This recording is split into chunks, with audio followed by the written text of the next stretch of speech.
A very good morning to all of you. I am Professor Ansari Abdullah, Coordinator Competitive Exam Cell.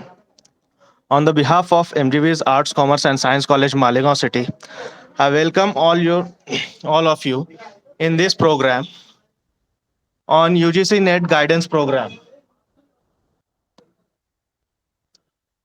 आने वाले दिनों में जून के महीने में यूजीसी नेट एग्जाम को शेड्यूल किया है। जून 2024 के इस एग्जाम के लिए एक गाइडेंस प्रोग्राम जो है तो ऑर्गेनाइज किया गया कॉम्पिटिटिव एग्जाम सेल की जानिब से। इस प्रोग्राम में I welcome all the participant for this programme. First and the foremost thing which I would like to mention here that our college is going to organize this program for all the participants whoever want to appear in the UGC NET exam which will be held in the June 2024। तो इस exam के लिए किस तरह से तैयारी करनी चाहिए और इस एग्जाम के जो भी बदलाव यूजीसी ने इस साल से किए हैं उसके बारे में मालूमात देने के लिए ये प्रोग्राम ऑर्गेनाइज किया गया है। So here I am going to start my presentation for the UGC NET guidance program. So first we will see the dates, fee details and application procedure. Here as you can see on your screen that application form has been started. Application form UGC NET का जो है वो 20 अप्रैल से start हो चुका है। 10th of May जो है इसकी लास्ट डेट है एंड सक्सेसफुल ट्रांजैक्शन के लिए फी ट्रांजैक्शन के लिए लास्ट डेट जो है वो 11th मई से 12th मई तक जो है तो डेट दी हुई है। इसमें फीस आप लोग देख सकते हो स्क्रीन पर कि जनरल और अनरिजर्व कैटेगरी के लिए मतलब ओपन कैटेगरी के लिए फीस जो है वो 1150 रुपए है। ओबीसी के लिए 600 and schedule caste, schedule tribes और पर्सन विद डिसेबिलिटी इसके लिए जो फीस है वो 325 रुपीज है। Then correction in the particulars of application form. Online form fill होने के बाद 10th ऑफ मई के बाद यूजीसी जो है तो 13th ऑफ मई से 15th ऑफ मई तक एक करेक्शन विंडो ओपन करेगा जिसमें आपके एप्लीकेशन फॉर्म में अगर कोई मिस्टेक है, कोई गलती है तो उसको आप दुरुस्त कर सकते हो। Then intimation of cities of exam centre, ये सारी चीजें जो है तो यूजीसी ने लिख के दिया है टू बी इंटीमेटेड लेटर, मतलब ये चीजें बाद में बताई जाएगी। डेट ऑफ एग्जामिनेशन जो है 16th ऑफ जून थी, बट कल ही यूजीसी ने एक पब्लिक नोटिस इशू किया।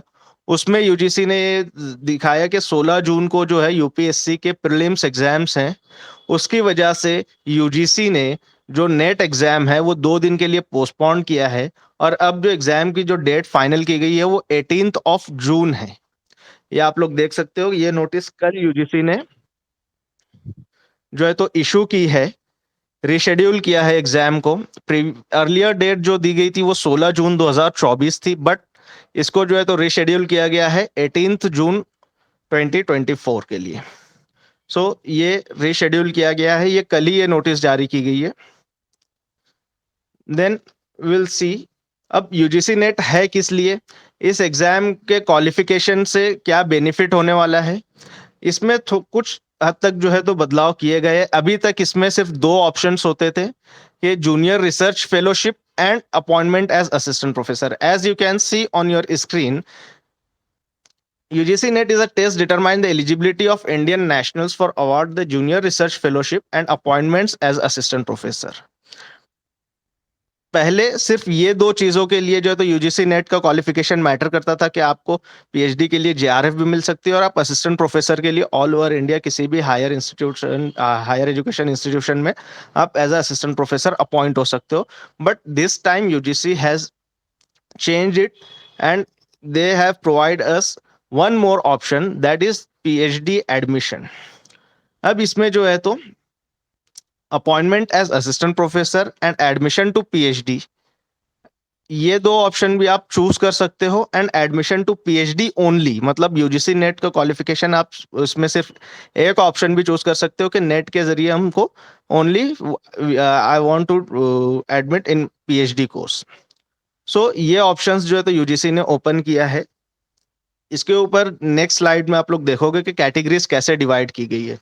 The candidates qualifying under the appointment as assistant professor and admission to PhD category will be eligible for appointment as assistant professor and admission to PhD but not for the award of JRF.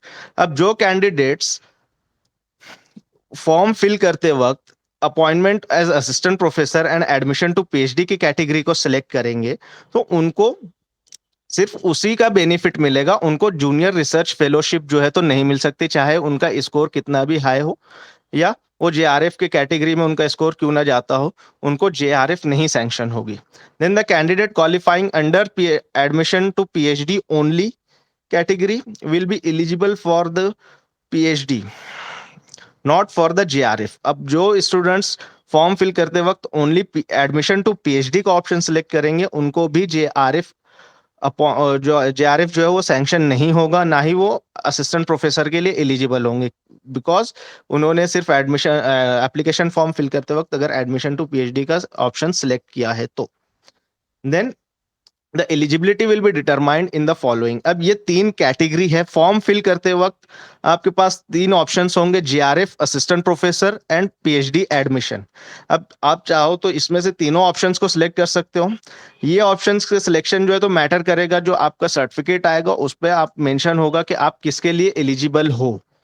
अगर आपने तीनों option select किया है सो JRF में अगर आपका score नहीं भी जाता है so you will be eligible for assistant professor and PhD admission. अगर कैटेगरी 2 आप सिलेक्ट करते हो जिसमें असिस्टेंट प्रोफेसर और पीएचडी एडमिशन, इसका मतलब आपको जेआरएफ सैंक्शन नहीं होगी, चाहे आपका स्कोर जेआरएफ के स्कोर के बराबर क्यों ना चला जाए, आपको सिर्फ असिस्टेंट प्रोफेसर के लिए और पीएचडी एडमिशन के लिए एलिजिबल माना जाएगा. देन थर्ड कैटेगरी है admission to PhD only. Admission to PhD only मतलब ये कैटेगरी अगर आप लोग सिलेक्ट करोगे फॉर्म फिल करते वक्त तो आपको सिर्फ पीएचडी एडमिशन के लिए एलिजिबल माना जाएगा. आप एज अ असिस्टेंट प्रोफेसर कहीं अपॉइंट नहीं हो सकते, ना ही आपको जेआरएफ सैंक्शन होगी. सो ये 3 कैटेगरीज हैं. जो भी कैटेगरी आपको सिलेक्ट करनी है तो बहुत सोच समझ के इसमें सिलेक्ट करना है. क्योंकि अगर आपको जेआरएफ भी चाहिए, असिस्टेंट प्रोफेसर के लिए भी आपको एलिजिबल होना है और पीएचडी एडमिशन के लिए, so category 1 will be the suitable for all the students. So ये जो है तो एलिजिबिलिटी है, क्राइटेरिया है जिसके बेस पर आपको 3 कैटेगरीज जो है तो डिसाइड करनी है. ये कैटेगरीज आपको एप्लीकेशन फॉर्म फिल अप करते वक्त ही जो है तो शो की जाएगी, उसके हिसाब से आपको कैटेगरी सिलेक्ट करनी है. अब इसमें जो कैटेगरीज है इसमें देखिए कैटेगरी 2 और category 3 can be used as an entrance test for PhD admission. अब कैटेगरी 2 और 3 जो है उसको आप पीएचडी एडमिशन के लिए पीएचडी एडमिशन के लिए जो है तो आपको जो डिफरेंट यूनिवर्सिटीज जो पीएचडी एंट्रेंस कंडक्ट करती हैं उससे आपको एग्जम्पशन रहेगा. You can directly get admission into a PhD for the candidates qualified under category 2 and 3. अगर आप कैटेगरी 2 और 3 सिलेक्ट करते हो तो इसके हिसाब से आपको जो भी मार्क्स आएगा नेट में उसके हिसाब से आप पीएचडी एडमिशन के लिए एलिजिबल तो हो जाओगे. बट पीएचडी एडमिशन के लिए एलिजिबल होने का मतलब ये नहीं है कि आपका एडमिशन 100% पीएचडी में होना तय है. हाँ, आप पीएचडी का जो इंटरव्यू होता है उसको फेस कर सकते हो, कमेटी फेस कर सकते हो कि you can go for the registration, लेकिन इसकी 100% श्योरिटी नहीं है. इसमें पहले ही मेंशन कर दिया गया है कि 70% जो वेटेज है वो आपके नेट के सर्टिफिकेट के अकॉर्डिंग आपको वहां पर जो है तो अपीयर होने दिया जाएगा. अगर आप नेट एग्जाम का फॉर्म फिल करते हो उसमें पीएचडी एडमिशन का ऑप्शन सिलेक्ट करते हो so you will be eligible for facing the interview of PhD. आप पीएचडी के जो इंटरव्यू होता है उसमें आप जो है तो कमेटी को फेस कर सकते हो. But the final decision will be taken by the committee. जो भी यूनिवर्सिटी या हायर एजुकेशन इंस्टीट्यूशंस जो पीएचडी वाइवा कंडक्ट करेंगे वो उनके वाइवा के स्कोर के बेस पर स्टूडेंट्स को सिलेक्ट करेंगे कि हाँ, इस स्टूडेंट को एडमिशन यहाँ पर कंफर्म है, इसको एडमिशन यहाँ मिलने वाला है या नहीं मिलने वाला है। सो नेट के सर्टिफिकेट से आप एडमिशन के लिए अपीयर हो सकते हो पीएचडी में, बट ये 100% श्योरिटी नहीं है कि आपको एडमिशन 100% मिलेगा ही मिलेगा। इसमें जो है तो जो भी पीएचडी एडमिशन कमेटी होगी उसका डिसीजन फाइनल होगा। आप जैसा भी वाइवा प्रेजेंट करोगे, वाइवा देखने के बाद वो कमेटी डिसाइड करेगी that you will get the admission in PhD और not. Then, for the admission to PhD, marks obtained in the NET by the candidate in category 2 and 3 will be valid for a period of 1 year from the date of declaration of result of UGC NET। देखिए, अभी category 2 और 3 में क्या options हैं? Assistant professor and PhD admission category 2 में options हैं, और category 3 में है ओनली पीएचडी एडमिशन। अब अगर ये दो में ऑप्शंस आप सिलेक्ट करते हो, तो ये दो ऑप्शंस के बेस पर अगर आप क्वालिफाई हो भी जाते हो नेट, और उसमें आपको अगर पीएचडी एडमिशन लेना है, तो पीएचडी एडमिशन के लिए सिर्फ विद इन 1 ईयर का टाइम आपके पास होगा। असिस्टेंट प्रोफेसर के लिए आप एलिजिबल हो जाओगे for the life time period, लेकिन पीएचडी एडमिशन के लिए जो तो आपके पास सिर्फ 1 साल का वक्त रहेगा। उस 1 साल में आप ऑल ओवर इंडिया जितने भी यूनिवर्सिटीज हैं या हायर एजुकेशन इंस्टीट्यूशंस हैं, वहां पर आप पीएचडी एडमिशन के लिए अप्लाई कर सकते हो। जिस दिन रिजल्ट डिक्लेयर होगा उस दिन से लेकर के 1 साल के पीरियड में आपको पीएचडी एडमिशन के लिए अपीयर होना जरूरी है। आपका पीएचडी एडमिशन अगर उस 1 साल के पीरियड में हो जाता है, तो आपका पीएचडी जो है तो मतलब पीएचडी का एडमिशन कंफर्मेशन हो जाता है, तो आप पीएचडी कर सकते हो। अदरवाइज अगर वो 1 साल का पीरियड निकल जाता है और इंडिया के किसी भी यूनिवर्सिटी या हायर एजुकेशन इंस्टीट्यूशंस में आपका रजिस्ट्रेशन नहीं होता एज अ पीएचडी स्कॉलर, तो आपको दोबारा से नेट का जो एग्जाम है वो अपीयर करना पड़ेगा और फिर से उसके क्वालिफिकेशन क्राइटेरिया को फुलफिल करना पड़ेगा। ये बहुत इंपॉर्टेंट चीज है। यही बदलाव जो है तो यूजीसी ने इस साल से किए हैं। अभी तक यूजीसी नेट में सिर्फ दो ऑप्शंस होते थे, या तो जेआरएफ या फिर एलिजिबिलिटी टू असिस्टेंट प्रोफेसर, मतलब दो ही ऑप्शंस आपको देते थे। बट थर्ड ऑप्शन जो आया है पीएचडी एडमिशन का, ये नया ऑप्शन जो है तो इंट्रोड्यूस किया है यूजीसी ने।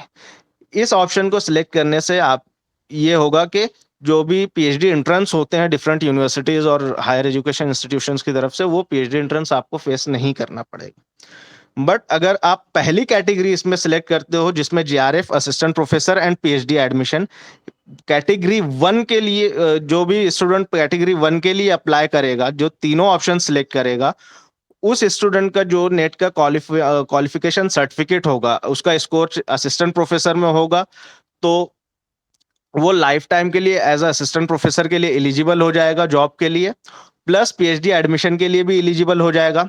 अगर उसका score JRF junior research fellowship के हिसाब से अगर उसका नेट का स्कोर आता है, तो उसको जेआरएफ भी सैंक्शन होगा।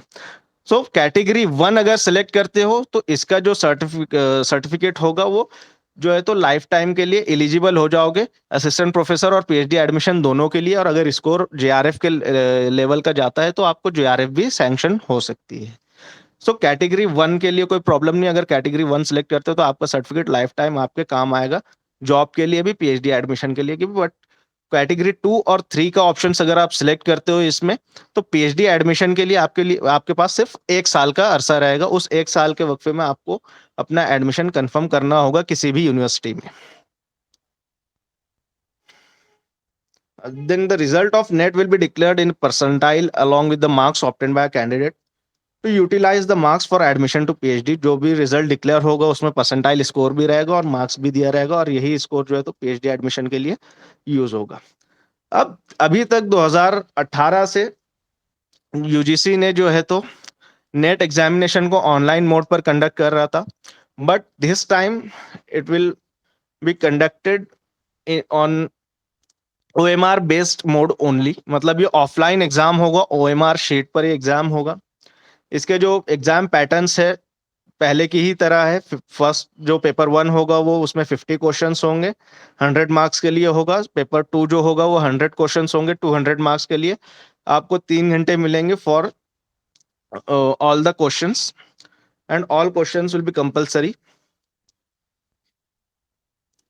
इस बार से एक ध्यान रखने वाली चीज ये है कि ये एग्जाम ऑफलाइन होने वाला है, ऑनलाइन एग्जाम नहीं होगा।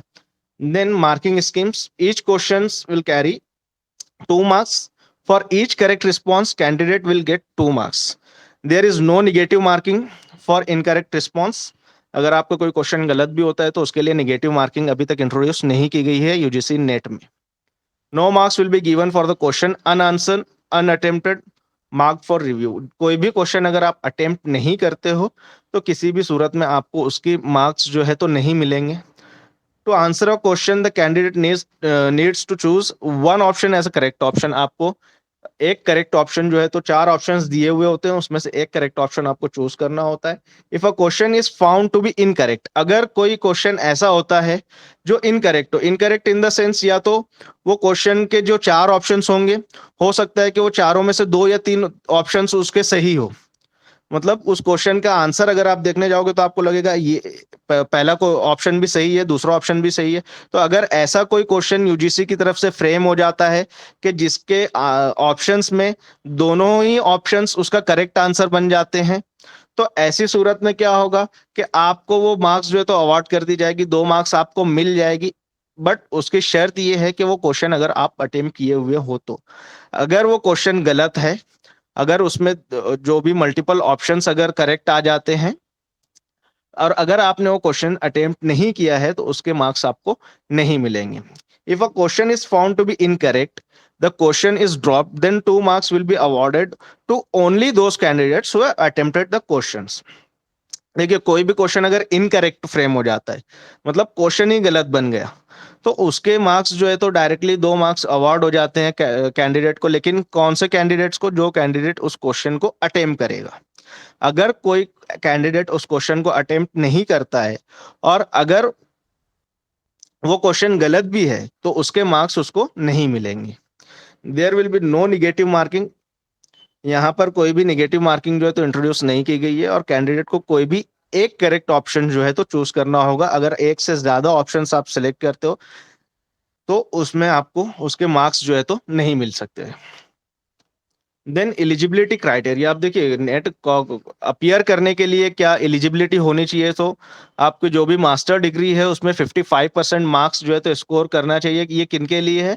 जनरल और अनरिजर्व कैटेगरी, मतलब ओपन कैटेगरी के कैंडिडेट के लिए ऐसा है कि उनको उनका जो भी पीजी कोर्स उन्होंने कंप्लीट किया है, चाहे वो एमए हो एमएससी हो, तो उसमें उनको मिनिमम कितने परसेंट मार्क्स चाहिए? 55% मार्क्स उनको चाहिए रहेंगे.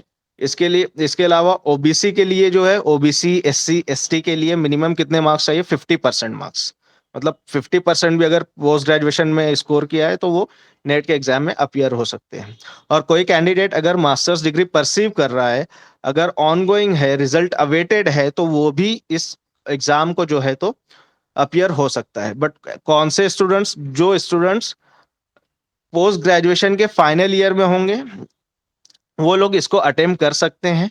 लेकिन उसकी शर्त ये होगी कि वो अटेम्प्ट करेंगे अगर मास्टर डिग्री के सेकंड ईयर में हैं तो वो इस एग्जाम को अपीयर कर सकते हैं. लेकिन ये एग्जाम अगर वो अपीयर करते हैं और क्वालिफाई भी हो जाते हैं तो उसके लिए भी शर्त है कि उनका जो पीजी का रिजल्ट रहेगा उसका रिजल्ट जो है वो एलिजिबिलिटी क्राइटेरिया में बैठना चाहिए. मतलब रिजल्ट आने के बाद उसका, अगर वो ओपन कैटेगरी में है तो मोर देन 55% चाहिए, अगर रिजर्व कैटेगरी में है तो उसको मोर देन 50% जो है तो उसका रिजल्ट आना चाहिए. सो ये सारे क्राइटेरियाज जो है वो फुलफिल होने चाहिए, तभी कोई भी स्टूडेंट जो है तो इस एग्जाम को अपीयर कर सकता है. या इवन कोई अगर मास्टर डिग्री परसीव करते हुए भी इसको अपीयर करता है तो रिजल्ट आने के बाद जो भी एलिजिबिलिटी क्राइटेरिया है वो फुलफिल होना चाहिए. Then age limit. अब जेआरएफ जो होता है जूनियर रिसर्च फेलोशिप, इसमें स्टाइफंड आता है, तो इसके लिए जो एज लिमिट सेट की गई है वो 30 इयर्स की है. अब 30 इयर्स कब तक कंप्लीट होना चाहिए? First day of the month in which the examination is concluded. मतलब 1 जून तक जो है तो उसकी एज 30 साल से कम होनी चाहिए, तभी वो जेआरएफ के लिए अप्लाई कर सकता है. ये 30 साल का जो एज लिमिट है ये ओपन कैटेगरी वालों के लिए है. फॉर ओबीसी और अदर रिजर्व कैटेगरीज ये जो एज है वो 5 साल में जो है तो इसका रिलैक्सेशन दिया गया है. Relaxation of up to 5 years provided to the candidate belonging to the OBC और एनी अदर रिजर्व कैटेगरी. अब ये क्राइटेरिया जो है 30 इयर्स और 35 इयर्स का, ये ओनली फॉर जेआरएफ, ये जूनियर रिसर्च फेलोशिप, ये पीएचडी के स्टाइफंड के लिए जो है तो ये एज लिमिट सेट की गई है। अदरवाइज असिस्टेंट प्रोफेसर और एडमिशन टू पीएचडी के लिए कोई भी अपर एज लिमिट नहीं है। किसी भी एज का कोई भी कैंडिडेट इसको अपीयर कर सकता है और इस वो जो है तो क्वालिफाई कर सकता है। देन अब ऑनलाइन एप्लीकेशन फॉर्म भरते वक्त कौन-कौन सी चीजें आपके पास होनी चाहिए, कौन-कौन से डॉक्यूमेंट्स जो हैं तो आपको लगेंगे, तो ये लिस्ट ऑफ डॉक्यूमेंट्स हैं।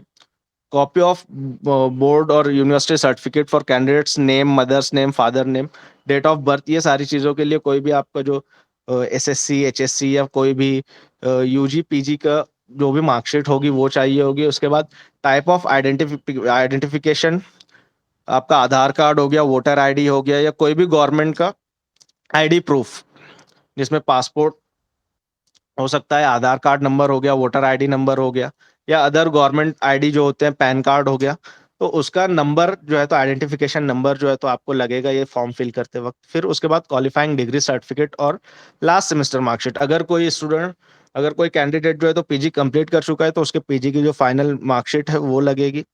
और अगर कोई एमएससी करते हुए अगर इसको अपीयर कर रहा है या एमए करते हुए कोई अपीयर कर रहा है, तो जो भी लास्ट एग्जाम वो दे चुका है उसके मार्कशीट उसको जो है तो स्कैन करके अपलोड करनी होगी। उसके जो भी डिटेल्स फॉर्म में मांगेगा उसके परसेंटेज और ऑब्टेन मार्क्स वगैरह की जो डिटेल्स होगी वो फुलफिल करना रहेगी।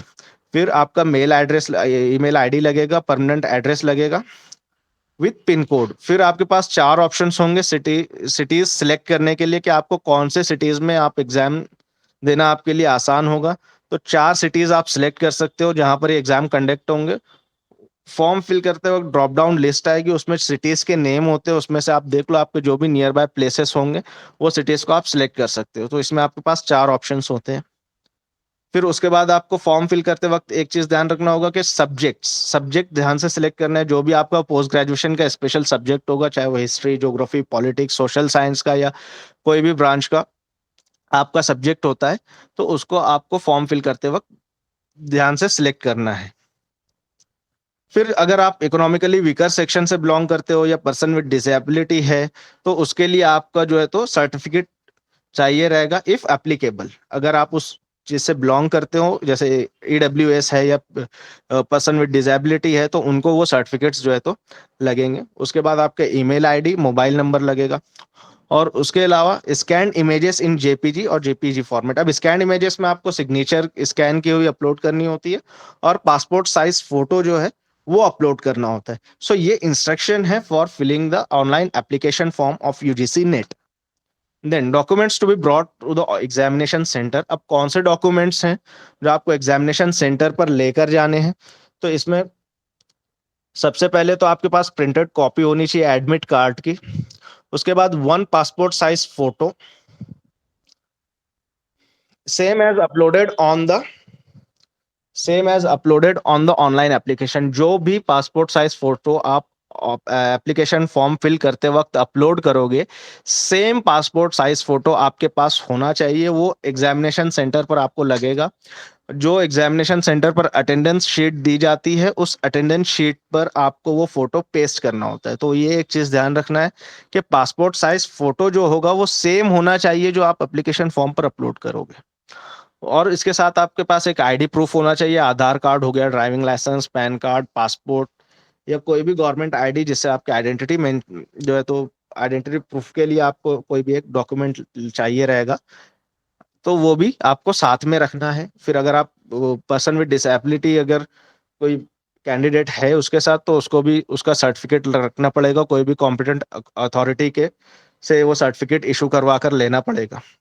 अगर आपके नेम में कोई चेंज है, कोई किसी वजह से आपने का नेम चेंज हुआ है, फॉर एग्जांपल मैरिज की वजह से अगर किसी के नाम में कोई बदलाव होता है, कोई चेंजेस होते हैं, तो उसका भी सर्टिफिकेट जो है तो उसको साथ में रखना पड़ेगा। क्योंकि आपके एडमिट कार्ड पर जो नाम है वो नाम और आपके आईडी प्रूफ जो भी आप साथ में लेकर जाओगे, वो दोनों डॉक्यूमेंट्स पे आपके नेम जो है वो सेम होने चाहिए। देन एग्जाम अपीयर करने के बाद यूजीसी जो है तो डिस्प्ले ऑफ प्रोविजनल आंसर की। यूजीसी क्या करता है कि आंसर की डिस्प्ले करता है। ये होती है प्रोविजनल आंसर की होती है।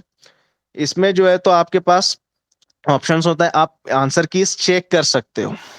अब आपको अगर लगता है कि कोई आंसर की इसमें गलत है, रॉन्ग है, तो आप उसको चैलेंज कर सकते हो। यूजीसी आपको ये ऑप्शन देती है कि आप उस आंसर की को चैलेंज कर सकते हो। अगर आपको कोई भी एक क्वेश्चन के लिए चैलेंज करना है, तो उसकी फीस होती है ₹200 पर आंसर की चैलेंज्ड। आप देख सकते हो स्क्रीन पर इंफॉर्मेशन दी हुई है। The candidate will be required to pay online an amount of ₹200 per answer की चैलेंज। अगर आपको एक क्वेश्चन चैलेंज करना है, आपको क्वेश्चन के आंसर अगर गलत लगते हैं या वो क्वेश्चन ही गलत लगता है, तो उसको आपको चैलेंज करने के लिए ₹200 जो है तो पे करना होगा। और उसी के साथ साथ उसके लिए कोई जस्टिफिकेशन एविडेंस आपको लगाना होगा, ताकि वो आंसर अगर गलत है तो किस बुनियाद पर गलत है, वो यूजीसी की जो भी एक्सपर्ट कमेटी होगी वो उसको एनालाइज करेगी। फिर उसके ऊपर वो डिस्कशन करेंगे और उसके हिसाब से एक फाइनल आंसर की रिलीज करेंगे। अब देखिए, आपने अगर कोई क्वेश्चन को चैलेंज किया है तो पर्सनली इंडिविजुअली आपको कोई यूजीसी की तरफ से कोई मेल या कोई कांटेक्ट नहीं होगा। वो डायरेक्ट क्या करेंगे, जो भी चैलेंजेस आते हैं उनको रखते हैं सामने और उसके बाद वो अपनी फाइनल आंसर की रिलीज करते हैं। उसके ऊपर फोकस करने के बाद उनकी जो भी एक्सपर्ट कमेटी होती है वो सारे चैलेंजेस को देखती है। सारे चैलेंजेस को ऑब्जर्व करने के बाद उनको लगता है कि हाँ, ये इस किसी कैंडिडेट ने सही चैलेंज किया या गलत चैलेंज किया है, तो वो सारी चीजें देखने के बाद वो एक फाइनल आंसर की रिलीज करते हैं। और उसी फाइनल आंसर की बुनियाद पर जो है तो रिजल्ट डिक्लेयर होता है। और एक बार रिजल्ट डिक्लेयर हो गया और फाइनल आंसर की डिक्लेयर डिक्लेयर कर दी गई, तो उसके बाद कोई भी जो है तो रिवैल्यूएशन या रीचेकिंग नहीं हो सकती। The result will be compiled based on the final answer key declared, no grievance with regard to answer keys after the declaration of result. जब रिजल्ट डिक्लेयर हो गया या फाइनल आंसर की भी अगर यूजीसी ने डिक्लेयर कर दी, तो उसके बाद किसी भी किस्म के चैलेंजेस या किसी भी किस्म की क्वेरी ग्रीवेंस जो है तो यूजीसी एक्सेप्ट नहीं करती। So there shall be no revaluation, no rechecking of the result, no correspondence in this regard shall be entertain. मतलब इसके ताल्लुक से यूजीसी किसी भी तरीके का कोई कांटेक्ट जो है तो नहीं करेगी। सो ये यूजीसी के आंसर की यूजीसी जो आंसर की डिस्प्ले करती है उसमें पहले जो है तो वो लोग प्रोविजनल आंसर की डिस्प्ले करते हैं। उसके बाद स्टूडेंट्स के कैंडिडेट्स को टाइम होता है, एक लिमिटेड टाइम में आपको जो है तो आंसर की को चैलेंज करना होता है। उसके लिए ₹200 आपको एक आंसर एक क्वेश्चन अगर चैलेंज करना है तो उसको ₹200 पे करना होगा। और ये विंडो जो है तो लिमिटेड टाइम के लिए यूजीसी ओपन करती है। उस पीरियड ऑफ टाइम में ही आपको जो है तो इसको चैलेंज करना होता है।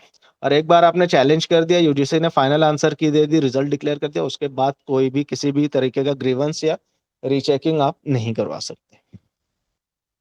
देन अब रिजल्ट किस तरह से डिक्लेयर करती है? The number of candidate to be qualified for eligibility of assistant professor shall be equal to 6%। अब जितने भी लोग यूजीसी नेट एग्जाम में अपीयर होंगे उसमें से सिर्फ 6% कैंडिडेट्स को ही जो है तो एलिजिबल किया जाता है for the post of assistant professor. अब ये रैंक वाइज होता है कि जितने भी मैक्सिमम मार्क्स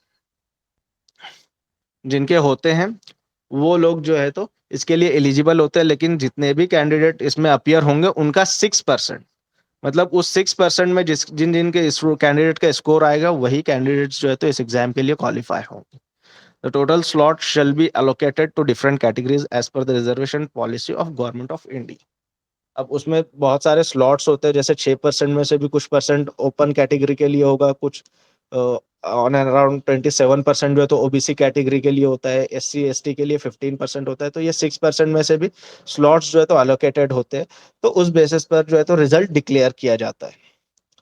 देन अब यूजीसी नेट क्या करने वाला है? The record of UGC NET June 2024 will be preserved up to 90 days from the date of declaration of result. मतलब आपको अगर इस एग्जाम को क्वालिफाई करने के बाद आपको उसका सर्टिफिकेट चाहिए या कोई भी आपको डाउनलोड करना है, तो उसका रिकॉर्ड आपको कब तक मिलेगा? सिर्फ 90 डेज के लिए यूजीसी नेट उसको प्रिजर्व करके रखेगा। After 90 days you will not get any data of your qualified examination. आप अगर इस एग्जाम को क्वालिफाई कर लेते हो तो 90 डेज के अंदर आपको उसके जो भी रिजल्ट है, सर्टिफिकेट्स है, आपको डाउनलोड करके रखना है। क्योंकि 90 डेज कंप्लीट होने के बाद वो चीजें आपको दोबारा यूजीसी नेट के वेबसाइट पर नहीं अवेलेबल होगी। सो ये भी एक बदलाव यूजीसी नेट ने किया है। So thank you very much. to all the participants for joining this program. So I would like to thanks to all the participants and wish them best of luck for the upcoming UGC NET examination on the behalf of principal and all the staff members of MGV's Arts, Commerce and Science College, Malegaon City.